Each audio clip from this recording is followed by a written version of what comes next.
Pertanyaan yang seharusnya kita ajukan setelah pembantaian 7 Oktober bukan hanya tentang kebiadaban orang Arab Palestina yang melakukan pembantaian massal terbesar terhadap orang Yahudi sejak Holocaust. Di tengah-tengah gelombang pembunuhan, pemerkosaan, penyiksaan, penculikan, dan penghancuran tanpa alasan. Inilah yang mendorong begitu banyak orang di dunia untuk merasionalisasi, membenarkan, bahkan memuji tindakan tersebut. Hari ini, di Think Twice, kita membahas lonjakan anti-antisemitisme pasca 7 Oktober dan bagaimana hal itu memengaruhi masyarakat global. Bersama seorang pembuat film dokumenter yang telah menghasilkan karya baru yang penting, mengungkap apa yang dia sebut dengan tepat sebagai kemerosotan kolektif ke dalam kejahatan.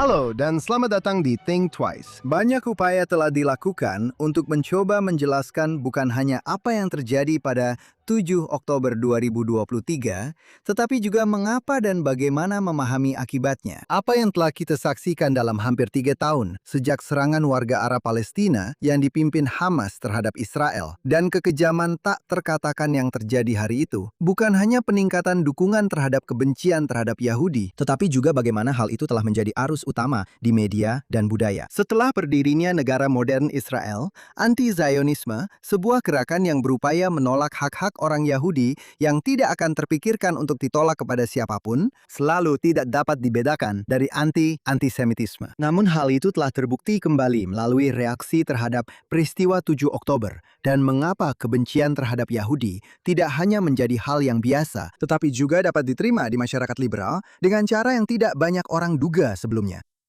Menurut pembuat film Gloria Greenfield, ini adalah sebuah kemerosotan kolektif ke dalam kejahatan. Dan kami merasa terhormat bisa bersamanya hari ini untuk membahas baik film dokumenter barunya tentang 7 Oktober maupun apa yang terjadi setelahnya. Tetapi juga perjalanan pribadinya sendiri, dari sayap kiri radikal hingga misi yang dijalaninya saat ini, di mana ia mengungkap kebencian dan menyampaikan kebenaran tentang perang. Aliansi Merah Hijau antara kaum Marxis dan Islamis beserta para simpatisan mereka yang tak liberal sedang melancarkan perang terhadap Israel dan orang-orang Yahudi. Gloria Greenfield adalah seorang pembuat film dokumenter pemenang penghargaan yang berfokus pada penguatan identitas Yahudi dan kebangsaan Yahudi, serta menghadapi serangan ideologis terhadap orang Yahudi dan peradaban Barat. Salah satu feminis Yahudi terkemuka dan penerbit di negara ini pada tahun 1970-an dan 80-an. Dia meninggalkan kelompok kiri setelah dihadapkan dengan antisemitisme mereka. Sejak mendirikan Doc Emmett Production pada tahun 2008, dia telah memproduksi beberapa karya penting,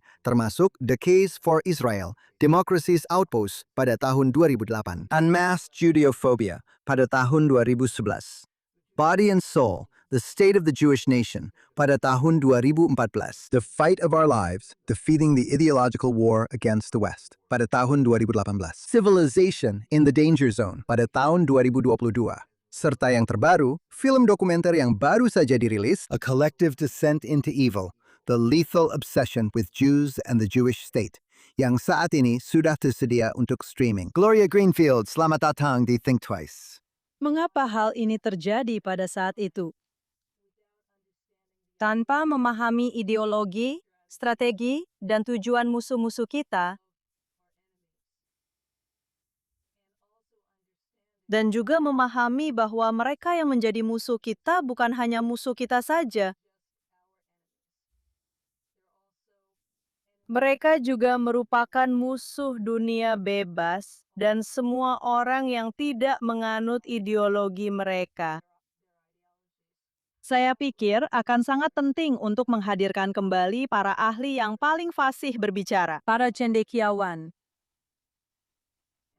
dan para analis untuk mengajak kita menelusuri bagaimana awal mula kebencian ini.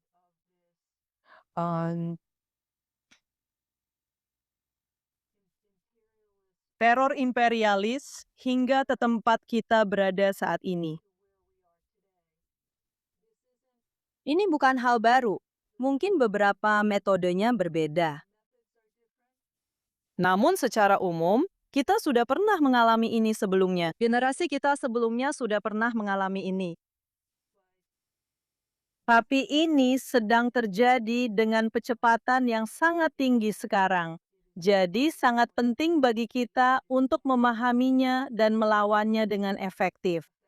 Terima kasih sudah menyimak Think Twice. Baik Anda mendengarkan kami di platform podcast manapun, atau menonton kami secara langsung di Facebook, X, atau di saluran YouTube JNS, mohon untuk menyukai dan atau berlangganan ke JNS. Klik lonceng untuk mendapatkan notifikasi dan berikan ulasan yang baik untuk kami. Selain itu, selain Think Twice, ada juga podcast Jonathan Tobin Daily, di mana saya berbagi lebih banyak berita dan analisis dengan Anda tentang isu-isu paling penting yang kita hadapi saat ini. Anda dapat menemukan acara harian tersebut dengan nama Jonathan Tobin Daily di saluran JNS, dimanapun Anda biasa mendengarkan podcast. Dan sekarang kita kembali ke program hari ini. Ya, menurut saya menempatkannya dalam konteks. Adalah hal yang penting dan jelas hilang dari sebagian besar diskusi tentang 7 Oktober. Apa elemen paling sulit dalam membuat film tentang 7 Oktober? Apa yang membuatnya benar-benar berbeda dari topik-topik Anda sebelumnya yang telah membahas Anda tahu, perang peradaban yang pernah Anda angkat? Ini adalah film paling sulit yang pernah saya buat.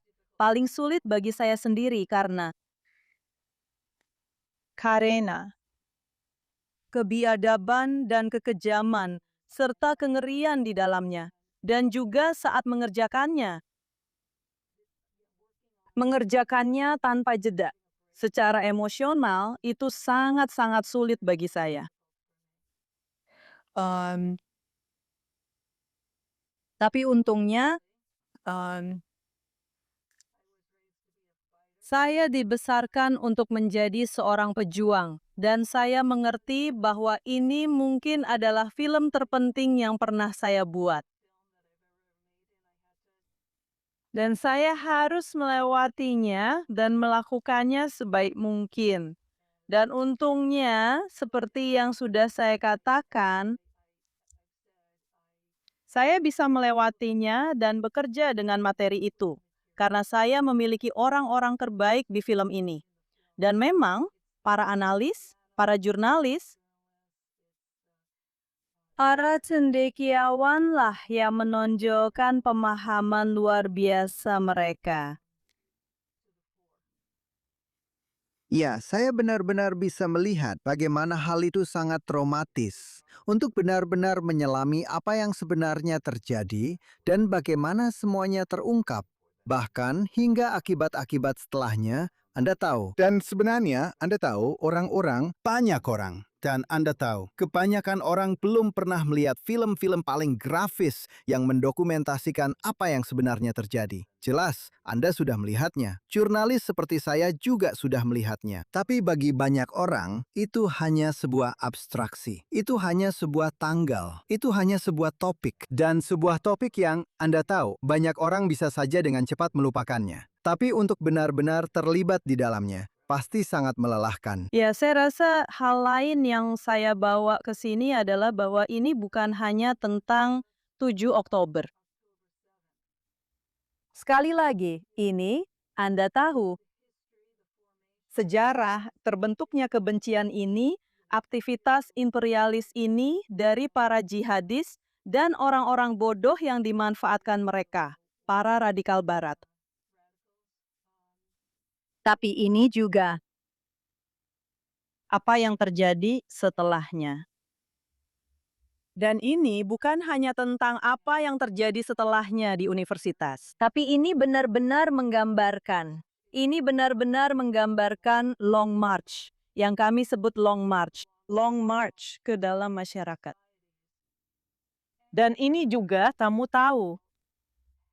Memiliki kesempatan. Untuk memahami bahwa ini telah direncanakan sejak lama sekali. Ini dimulai, kamu tahu, 30-40 tahun yang lalu. Dan Dan- maksudmu, perjuangan untuk mendelegitimasi Israel dan orang Yahudi, serta mengagungkan, kamu tahu, jihad untuk menghancurkan Israel. Ya, dan itu bukan hanya untuk menghancurkan Israel. Maksudku, apa yang terjadi pada orang Yahudi atau apa yang telah terjadi pada orang Yahudi pada tanggal 7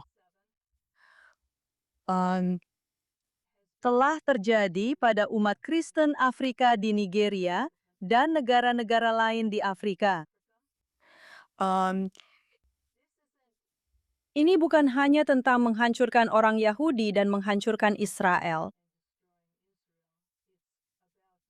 Ini tentang menghancurkan dunia bebas dan menghancurkan kelompok manapun yang tidak mengikuti ideologi Islamis. Dan saya pikir itulah titik di mana kita berada sekarang. Dan memahami bahwa penting bagi kita untuk menyatukan semua orang yang terancam dan sedang dibantai oleh para barbar Islamis ini. Dan saya rasa sangat penting bagi kita untuk memahami bahwa ini lebih luas dari kita. Tapi kita berada di garis depan, dan kita yang paling merasakan dampaknya. Ya. Sekarang, apa yang Anda pelajari selama membuat film ini yang mengejutkan Anda? Anda tahu, bagi mereka yang ingin mengetahui kebenaran tentang 7 Oktober, itu sebenarnya sudah tersedia. Tapi apa yang Anda pelajari selama upaya Anda membuat film ini yang sebelumnya belum Anda sadari? Dalam persiapan membuat film ini, saya melakukan riset yang sangat banyak. Jadi ketika saya benar-benar mulai, saya sudah akrab dengan apa saja kontribusi dari berbagai komentator dalam film ini. Selain belajar sesuatu tentang diri saya sendiri, yaitu bahwa itu adalah saya berisiko menjadi sangat kewalahan hingga nyaris melumpuhkan saya. Dan saya harus mengatur ritme saya dengan lebih baik. Tapi itu bukan jawaban yang penting. Masalah yang penting adalah materi apa yang diterima film itu dari para komentator yang sebelumnya tidak benar-benar saya pahami. Jadi sebagian dari itu berasal dari wawancara saya dengan Emmanuel Atalangi dalam memahami siapa dia, seorang ahli Hizbullah di Amerika Latin. Dan memahami bukan hanya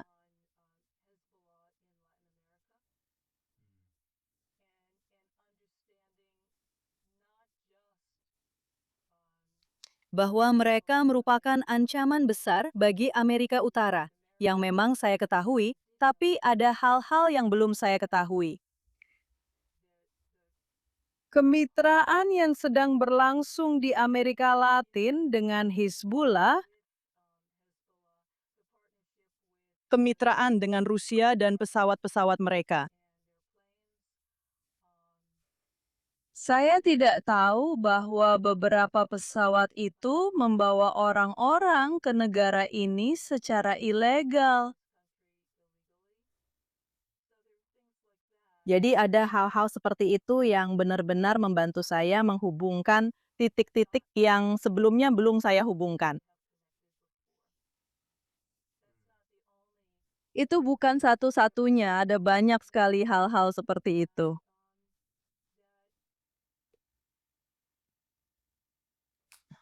Ini sangat luas. Saya bahkan tidak tahu harus mulai dari mana. Tapi yang paling utama, saya pikir karena pada tahun 2012, sebenarnya itu tahun 2011, saya merilis sebuah film berjudul Unmasked Judeophobia. Dan film itu membahas kebangkitan kembali kebencian mematikan terhadap Yahudi di seluruh dunia.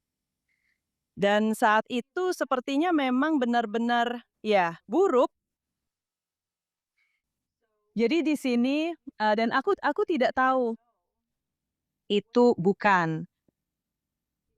Itu tidak jelas bagiku setelah film itu dirilis pada tahun 2011, bahwa aku harus kembali ke topik ini. Dan ketika aku Ya, kami sampai, tidak tahu seberapa parahnya. Ya, kami pikir itu buruk. Kami tidak tahu seberapa buruknya. itu benar. Dan seberapa jauh keadaan bisa memburuk.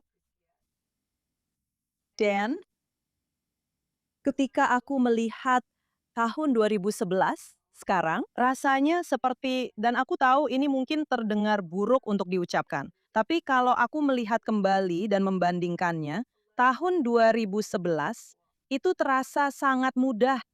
Ya, dan kecepatan segalanya sekarang, semuanya berjalan begitu cepat. Rasanya seperti setiap hari selalu ada hal baru. Selalu ada informasi baru, atau ada kekejaman baru, atau semakin banyak orang yang dulunya normal, orang-orang patriotik, orang-orang yang berpikiran sehat, yang sekarang seperti terjun ke dalam keburukan ini, bukan untuk menghentikannya, tapi untuk mendorongnya. Dan Ya, itu mereka sangat berpikir dan mengerikan. merasa benar serta suci karena melakukan itu. Benar-benar. Dan itu seperti sebuah wabah bisa dibilang. Dan juga yang saya pelajari dari pengalaman memproduksi dan menyutradarai dari membuat film ini adalah bahwa semakin penting bagi saya bahwa saya daripada yang sebelumnya saya pikirkan, lebih penting bagi orang Yahudi dan Kristen khususnya untuk bekerja sama. Karena kita memiliki musuh bersama ini yang memang berniat membunuh baik orang Yahudi maupun Kristen. Dan jika kita tidak bersatu dan juga mengajak yang lain, siapapun mereka, eh, orang lain entah mereka, kamu tahu, religius atau tidak religius, entah mereka Hindu atau apapun, bahwa kita perlu menyatukan orang-orang itu. Dan hari ini ada orang-orang yang benar-benar orang-orang hebat hari ini, seperti Richard Landes, seperti Charles Jacobs, mereka benar-benar bekerja pada isu-isu tersebut, menyatukan orang-orang yang disebut kafir itu. Dan kita perlu melakukannya bersama-sama karena jumlah orang Yahudi terlalu sedikit. Dan kita juga punya masalah kita sendiri yang harus kita perhitungkan. Maksud saya, kamu tahu, tidak semua orang Yahudi memahami bahwa mereka adalah bagian dari suatu bangsa atau menyadari bahwa mereka adalah bagian dari suatu bangsa. Dan itu adalah masalah yang nyata. Ya, Itu mengingatkanku pada, kamu tahu, semua yang pernah aku baca tentang tahap-tahap awal rezim Nazi. Dan ada sekelompok orang Yahudi yang berpikir bahwa jika mereka mendukung Hitler, mereka akan aman. Tapi justru mereka yang pertama dibunuh. ya. Jadi kita sedang menghadapi situasi yang rumit.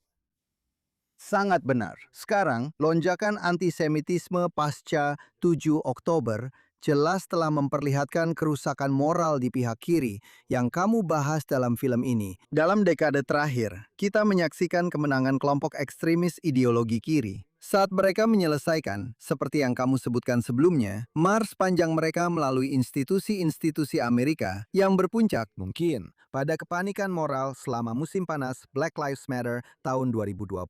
Tapi hal yang menarik adalah kamu sudah melihat hal ini akan terjadi sejak lama. Kamu menghadapi kebencian terhadap Yahudi pada tahun 1970-an dan 80-an sebagai seorang feminis Yahudi terkemuka dan penerbit. Bisakah kamu ceritakan apa yang kamu saksikan saat itu dan perjalananmu sendiri dari posisi saat itu hingga posisimu sekarang sebagai seorang pembuat film dokumenter yang berdedikasi untuk memperkuat identitas Yahudi dan membela Israel? Itu adalah tahap yang sangat menarik dalam hidupku. Setidaknya bisa dibilang begitu. Aku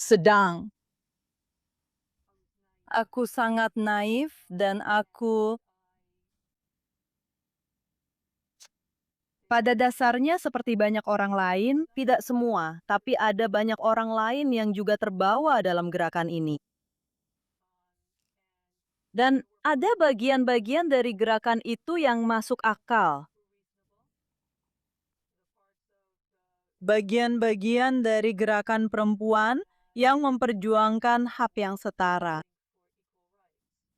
Dan memperjuangkan hak yang setara adalah usaha yang sangat terhormat.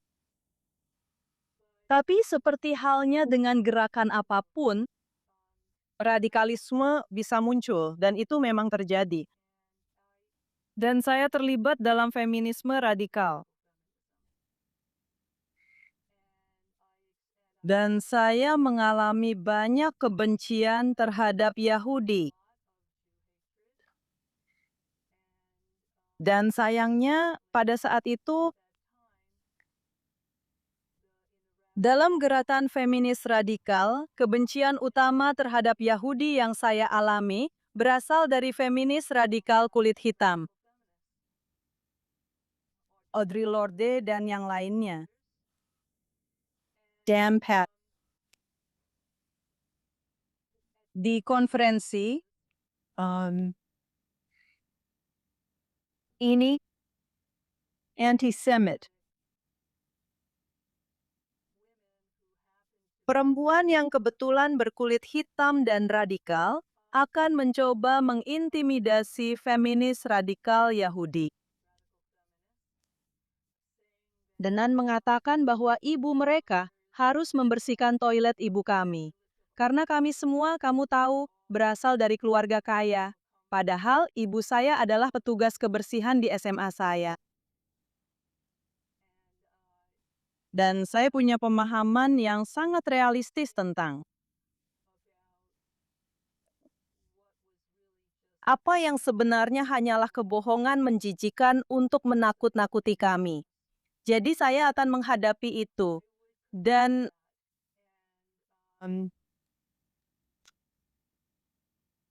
jika ada dari mereka atau ketika ada dari mereka memanggil saya dengan sebutan yang merendahkan,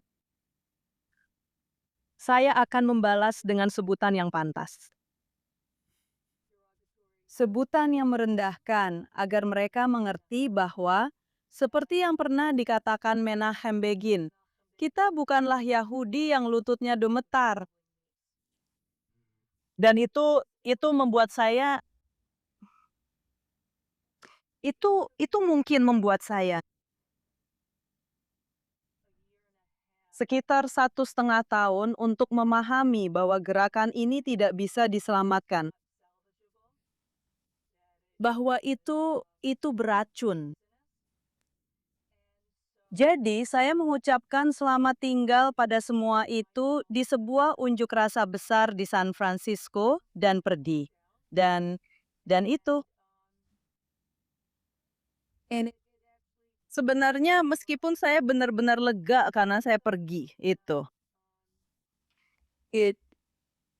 itu meninggalkan sedikit trauma bagi saya. Dan butuh waktu sekitar 4 tahun bagi saya untuk benar-benar keluar dari situasi itu. Merasa bebas. Dan melanjutkan hidup saya untuk melakukan hal-hal yang lebih penting.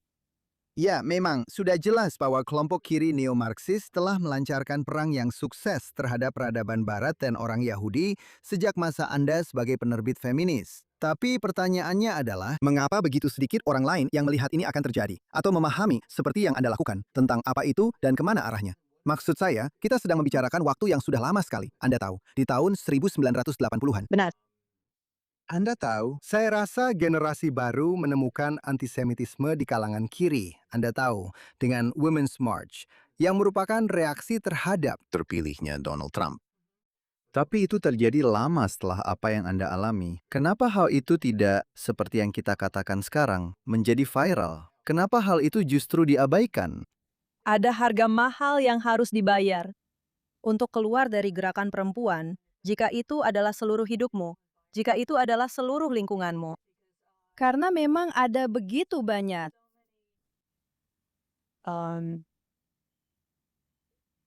yang menyimpang. Perasaan yang dimiliki orang-orang tentang orang di luar gerakan itu. Bahwa kamu harus memahami bahwa kamu sedang menuju cahaya, bukan kegelapan.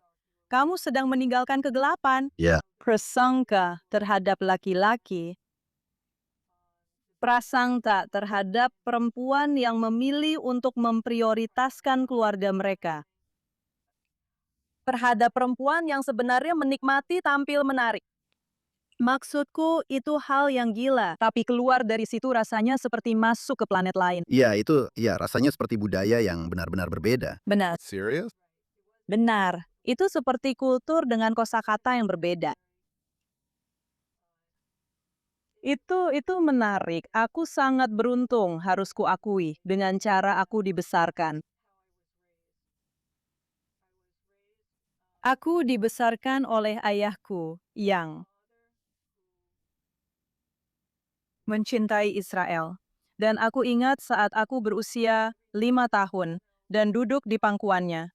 Aku lahir pada tahun 1950. Ngomong-ngomong, jadi saat aku berusia 5 tahun, banyak orang Yahudi Amerika masih mencari tahu apa yang sebenarnya terjadi dan hal-hal spesifik yang terjadi dalam Holocaust. Dan ayahku tidak berpikir. Dia perlu memintaku keluar ruangan ketika dia dan pamanku, paman-paman lainnya, tahu kan, membicarakan penemuan-penemuan ini. Jadi aku tunggu dengan pemahaman bahwa ya, kejahatan itu ada di dunia. Kejahatan itu nyata, itu ada. Dan dia juga mengajarkanku bahwa jika ada seseorang yang pernah mengatakan sesuatu kepadaku tentang menjadi seorang Yahudi dengan cara yang merendahkan atau menjijikan, bahwa tidak apa-apa bagiku untuk melawan mereka. Dan itu memang kulakukan. Dan dia juga melakukannya. Jadi aku tunggu dengan pemahaman bahwa menjadi kuat, melawan, untuk berdiri tegap itu sangat penting. Dan itulah yang kamu lakukan. Jadi setelah aku melewati masa-masa gila yang pernah kualami, yang aku jalani saat terlibat dalam gerakan feminis radikal, selama itu, butuh waktu bagiku untuk benar-benar melepaskan diri dari semua trauma itu. Aku tahu bahwa ada orang-orang Yahudi yang kuat, ada orang Yahudi hebat di luar sana. Maksudku, waktu aku masih di sekolah dasar, di sekolah Ibrani, kami masing-masing punya teman pena di Israel.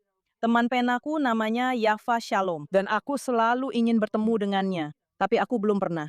Tapi bagaimanapun juga, keluarga memainkan peran yang sangat penting dalam membesarkan anak-anak mereka.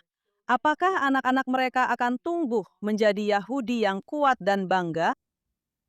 Atau apakah mereka akan melihat diri mereka sebagai korban? Dan saya pikir itu menjadi masalah bagi orang Yahudi muda saat ini, karena kita terlalu menekankan pada perasaan sebagai korban, karena ideologi woke mengatakan bahwa jika kamu bukan korban, maka kamu adalah orang jahat. Benar. Dan jadi kita bahkan melihat, seperti yang kamu tahu, kamu tahu, orang-orang mencoba meyakinkan bahwa mereka benar-benar korban, agar mereka bisa diterima dan dihormati. Itu sangat tidak sehat. Dan keluarga-keluarga perlu memahami, dan saya belajar ini dari Ruth Wise, bahwa itu adalah sebuah kesalahan. Ketika kami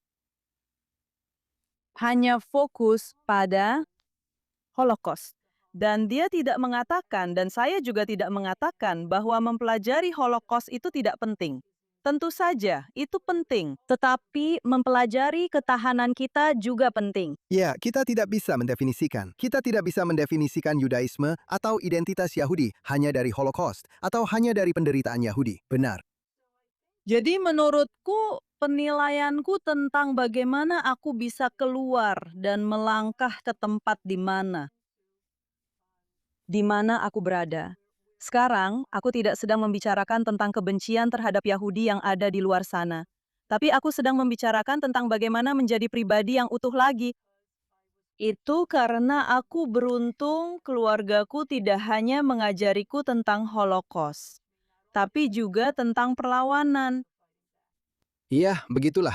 Itu berpuncak, kau tahu, pada gerakan perempuan. Kau tahu, dalam arti seperti yang kau jelaskan. Itu berpuncak di dunia pasca 7 Oktober, di mana organisasi feminis yang kau tahu mengangkat isu kekerasan seksual dan penggunaannya sebagai senjata perang, benar-benar mengabaikan perempuan Yahudi yang menjadi korban. Elemen dari 7 Oktober itu karena aliansi interseksional mereka dengan warga Palestina. Maksudku, semua itu berawal dari situ, bukan? Ya, kau tahu, demonisasi terhadap orang Yahudi dan negara Yahudi telah sangat efektif. Jadi itu tidak penting, kan? Tidak masalah jika perempuan dan laki-laki Yahudi diperkosa, dikebiri, dan kamu tahu, benar-benar dihancurkan. Itu sebenarnya ada di benak beberapa dari mereka. Itu sebenarnya dianggap sebagai hal yang baik. Itu seperti membersihkan dunia dari orang Yahudi. Dan penting bagi kita untuk memahami dampaknya, bahwa kita benar-benar memiliki kesempatan untuk melihat dampak dari demonisasi dan delegitimasi terhadap orang Yahudi dan Israel. Karena itulah yang membuat seseorang berkata, itu tidak penting, kenapa kita harus mengakuinya? Maksudku, ini adalah hal yang hebat. Kita telah menyingkirkan lebih banyak iblis. Ya. Ya kan? Pada dasarnya, gagasan bahwa orang-orang Yahudi yang dibunuh, diperkosa, disiksa, diculik pada tanggal 7 Oktober itu memang pantas mendapatkannya. Maksud Benar, saya, tepat sekali, intinya tepat memang sekali. seperti itu pada intinya. Dan itulah yang telah kami dengar dari kalangan kiri interseksional. Dan itulah sebabnya, kamu tahu, para feminis, gerakan feminis gagal setelah 7 Oktober. Memang begitu. Memang begitu. Bagi para feminis Israel itu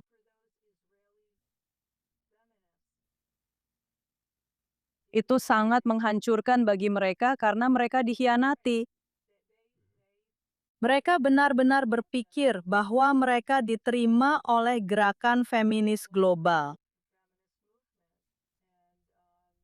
Dan mereka melihat kenyataannya ketika ternyata mereka tidak diterima. Ya, sekarang kemerosotan ke dalam kejahatan yang telah Anda teliti dan ungkapkan dalam film ini jelas merupakan sesuatu yang cenderung tidak ingin dihadapi oleh pihak kiri politik dan khususnya kaum liberal Yahudi. Ada kecenderungan di antara banyak kaum liberal yang bermaksud baik untuk membedakan antara rasa jijik mereka terhadap apa yang terjadi pada 7 Oktober dan pemahaman tentang bagaimana reaksi terhadap hal itu dari sebuah gerakan massa yang baik bersorak maupun membenarkannya adalah menormalisasi antisemitisme. Mengapa menurut Anda begitu banyak orang yang tidak siap menarik kesimpulan tentang sekutu liberal mereka yang bereaksi terhadap 7 Oktober dengan menyerang Israel daripada mendukungnya? Ya, sayangnya ada orang-orang Yahudi yang sangat tidak nyaman dengan situasi ini. Dan mereka telah mempercayai gagasan bahwa Israel dan para korban Israel dari kebiadaban pada 7 Oktober itu bahwa mereka memang pantas mendapatkannya. Mereka benar-benar berpikir bahwa mereka memang pantas mendapatkannya.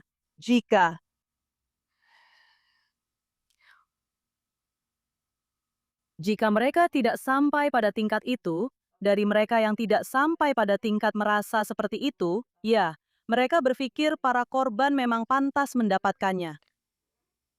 Maka cara mereka menghibur diri adalah dengan berpikir bahwa, ya, kami bukan Yahudi seperti itu. Dan kami akan membuktikan bahwa kami bukan Yahudi seperti itu dengan ikut serta dalam aksi unjuk rasa menentang Israel, dan sebagainya. Itu adalah sudut pandang yang sangat egois dan mementingkan diri sendiri.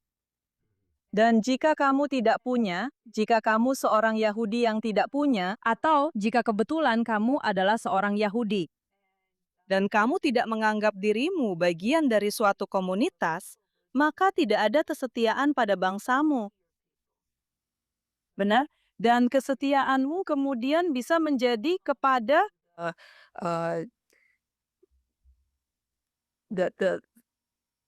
pilih saja salah satu organisasi atau ideologi anti-Israel yang ada di luar sana. Itu yang kemudian menjadi kekuatan pendorongmu, bukan pemahaman bahwa kita masing-masing punya tanggung jawab untuk memastikan bahwa bangsa kita berkembang dan negara kita. Dan bahwa negara Israel, negara Yahudi, tetap kuat dan aman. Jadi dalam beberapa hal, maksud saya baru saja terpikir saat kita berbicara. Kamu tahu, selama percakapan ini, bahwa ini mirip dengan orang Amerika yang sudah tidak lagi patriotik. Mereka tidak merasakan patriotisme apapun terhadap negara. Mereka tidak merasa punya kewajiban apapun terhadap negara. Dan mereka di luar sana mengatakan, matilah Amerika. Ya, itu sama saja. Ya, Tentu saja. Sekarang, menurutmu apa yang memungkinkan Hamas membujuk begitu banyak media arus utama untuk memberitakan kebohongan mereka tentang Israel seolah-olah itu adalah kebenaran dan secara efektif membalikan narasi dalam beberapa hal yang memungkinkan mereka yang melakukan kekejaman dan berniat melakukan genosida digambarkan sebagai korban, sementara negara yang sebenarnya menjadi korban justru bisa dituduh melakukan genosida secara salah.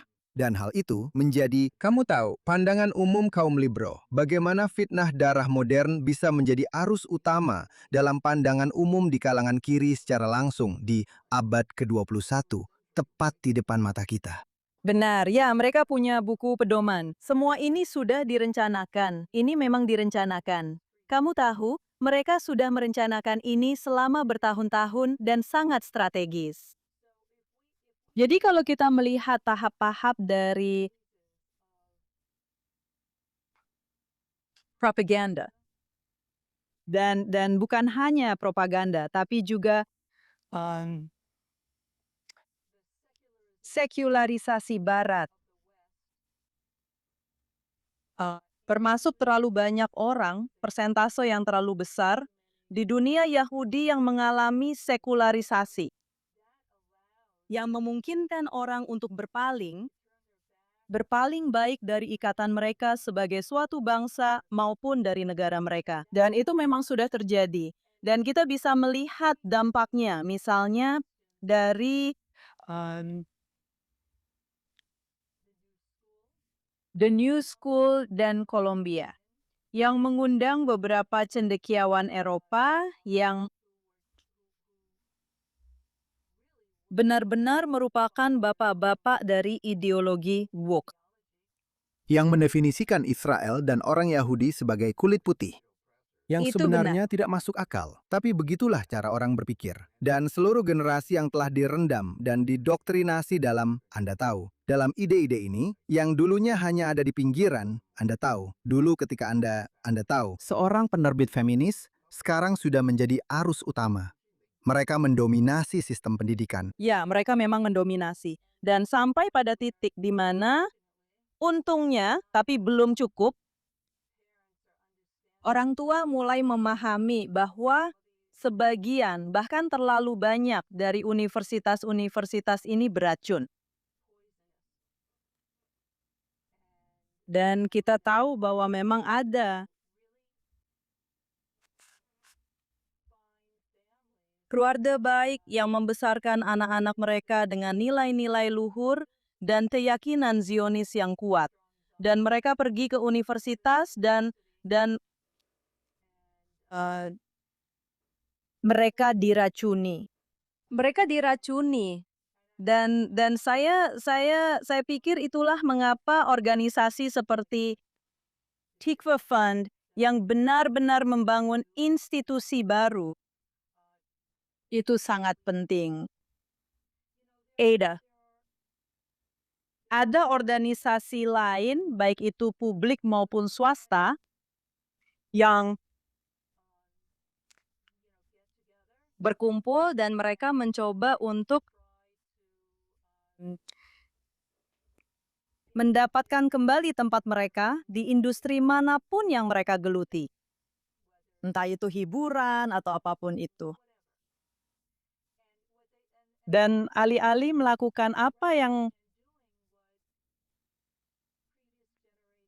generasi-generasi sebelumnya di negara ini lakukan. Ketika dokter Yahudi tidak diizinkan bekerja dan tidak diterima di rumah sakit, kami membangun rumah sakit kami sendiri. dan kami pergi. Ketika pengacara Yahudi tidak bisa masuk ke firma hukum, kami membangun firma hukum kami sendiri. Dan saya pikir sangat penting bagi kita untuk memahami bahwa kita seharusnya tidak ingin kembali ke dalam lingkungan yang sakit. Institusi. Kita membutuhkan institusi yang sehat. Di sanalah seharusnya kita menaruh energi kita, dan di sanalah kita harus menyelaraskan diri. Kita harus bermitra. Jika kita akan bermitra dengan siapapun, kita harus bermitra dengan institusi yang sehat. Itu sangat penting, dan untuk melakukan itu, kita harus melihat diri kita sebagai orang yang kuat. Kita harus bisa menghargai sejarah kita sebagai sebuah bangsa. Tapi kita tidak perlu merangkak. Kita tidak perlu memohon, dan kita tentu saja tidak perlu mengalah demi menenangkan pihak lain.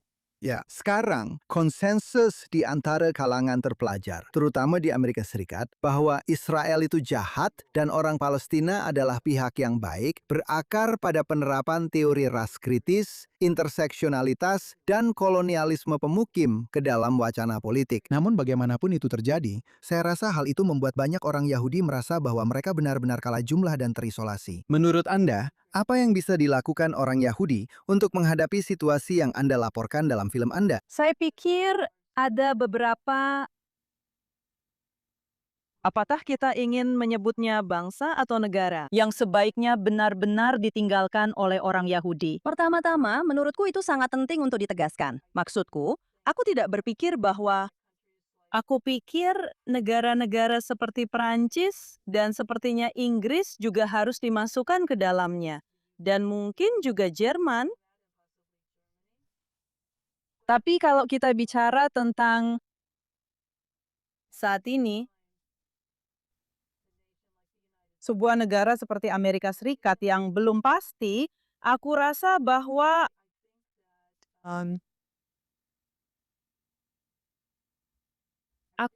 bahwa kita seharusnya menghargai bahwa ada beberapa pemimpin yang benar-benar berjuang untuk kita, berjuang demi keselamatan kita. Dan kita perlu bangkit dan sampaikan kepada orang-orang sumbangsih kita dalam pendirian negara ini. Dan sumbangsih yang sebenarnya telah kita berikan kepada dunia lewat semua yang telah kita lakukan, bukan dengan sikap meminta maaf, seolah memohon, kamu harus menyukai kami. Lihat berapa banyak vaksin yang telah kami ciptakan. Atau lihat berapa banyak, kamu tahu? Para pemenang Nobel. Hal-hal Kamu seperti tahu itu, semua itu. Kita harus bangga akan hal itu.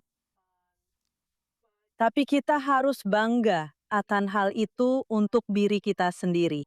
Jika kita bisa menghargai sumbangsi yang telah kita berikan bagi peradaban dan yang terus kita berikan bagi peradaban, dan tidak membiarkan tuduhan serta demonisasi apapun masuk ke dalam kesadaran kita, ke dalam pemahaman diri kita sendiri, identitas diri kita, maka kita akan memiliki kekuatan untuk melakukan apa yang perlu kita lakukan untuk terus melakukan hal-hal baik bagi dunia. Karena kita sebagai sebuah bangsa adalah cahaya di antara bangsa-bangsa. Kita harus merebut kembali hal itu.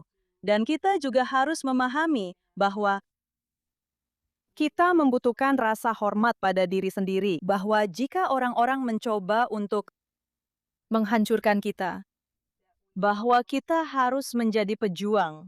Kita harus melawan dengan cara apapun yang kita bisa. Dan itu akan membantu kita menjaga martabat dan keberadaan kita. Dan orang-orang perlu memahami, non-Yahudi perlu memahami jika mereka belum memahaminya, bahwa menyerang kami, mendemonisasi kami. Sebenarnya mereka sedang mendemonisasi diri mereka sendiri.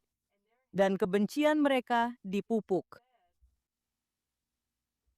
dengan mempercayai sebaliknya. Dan itu selalu menjadi pertanda. Kita semua tahu bahwa itu selalu menjadi pertanda bahwa ketika kebencian terhadap Yahudi muncul, itu adalah indikasi bahwa ada sesuatu yang sangat salah dengan negara-negara, atau dengan benua-benua, atau dengan dunia, bahwa itu adalah sebuah pertanda. Bahaya. Jika kita juga bisa memahami itu, maka kita tidak akan membiarkan kebencian pada diri sendiri itu tumbuh. Saya tidak yakin apakah saya sudah menjawab pertanyaanmu. Ya, itu cukup bagus menurut saya. Kamu tahu, penting juga untuk dicatat bahwa tentu saja di Amerika Serikat orang Yahudi tidak sendirian. Maksud saya, memang bisa terlihat seperti itu. Kamu tahu, kita sedang berbicara sehari setelah atau beberapa hari setelah. Kamu tahu, Abdul El Sayed memenangkan pemilihan pendahuluan Partai Demokrat untuk kursi Senat di Michigan, menempatkan seorang antisemit terbuka, kamu tahu, dalam posisi untuk berada di Senat Amerika Serikat, seperti halnya Zohra Mamdani menjadi wali kota New York. Tapi bukan berarti tidak ada orang yang mencoba menentangnya, meskipun banyak Yahudi liberal yang lebih mengutamakan aliansi mereka dengan kelompok kiri daripada membela Yahudi dari antisemitisme. Benar-benar. Dan ada sesuatu yang luar biasa. Hal yang baru saja terjadi bahwa Marco Rubio baru saja mengumumkan bahwa sekarang menjadi kebijakan bahwa sebelum siapapun bisa mendapatkan visa untuk datang ke negara ini, mereka akan diselidiki. Semua media sosial dan cara-cara lain untuk menyelidiki akan digunakan untuk memastikan bahwa orang-orang yang berniat menyakiti orang Yahudi di negara ini tidak akan diizinkan masuk ke negara ini. Itu sangat penting. Maksudku agak luar Ya, tapi kau biasa. tahu, saat kau mempelajari seperti siapa yang memicu begitu banyak demonstrasi kampus yang Oh, menargetkan tentu orang saja. Yahudi. Dan kau Itu. tahu, kau tahu, mahasiswa asing, terutama dari negara-negara yang antisemit, kau tahu, di Timur Tengah dan Afrika Utara, kau tahu, tampaknya cukup jelas. Ya, dan Victor Davis Hanson sebenarnya mengungkapkannya dengan sangat fasih di film itu. Bahwa kita harus Ya, mengakui. Dan juga Rachel Fish. Dia membicarakan tentang betapa pentingnya universitas mengambil tindakan hukum terhadap dan orang-orang yang datang dari luar universitas untuk memprovokasi masalah, untuk memprovokasi kebencian. ya. Apa hal terpenting yang ingin penonton petik dari film ini? Hal terpenting yang ingin penonton pahami dari film ini adalah bahwa ada ideologi-ideologi yang mendorong kebencian terhadap orang Yahudi dan Kristen, serta seluruh dunia Barat. Dan ada strategi-strategi yang sangat-sangat efektif yang mereka gunakan. Jadi kita harus memahami bahwa yang kita bicarakan ini bukan sekedar soal berdialog. Ini sangat penting bagi orang-orang untuk memahami bahwa musuh-musuh yang mendorong semua ini memiliki niat membunuh. Dan dengan kata-kata mereka sendiri, pada akhirnya semua ini tentang mendirikan kekhalifahan global bahwa dunia akan diperintah di bawah hukum syariah. Itu sangat penting. Begitu kamu memahami itu. Ya, semua yang lain berangkat dari situ. Itu benar. Itu benar. Nah, itu poin penting yang saya harap orang-orang yang menonton film ini dan saya sangat merekomendasikannya. Gloria, terima kasih banyak sudah bergabung bersama kami hari ini. Bagaimana para penonton dan pendengar kami bisa menonton atau streaming A Collective Descent into Evil? Dan bagaimana mereka bisa membantu pembuatan film-film seperti ini? Film ini sekarang sudah tersedia untuk streaming di kanal Roku. Ini gratis, kecuali jika kamu ingin membeli langganan agar bisa menontonnya tanpa iklan. Dan juga tersedia DVD. Jika kamu mengunjungi docsemitproductions.com, itu situs web Doc Emmett Productions, dan ada toko dan kamu bisa mendapatkan DVD di sana.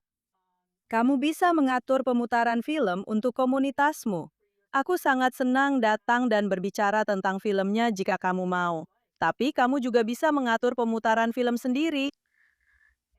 Dan jika kamu ingin melakukannya, kamu bisa menghubungiku di dokemmitproductions.com.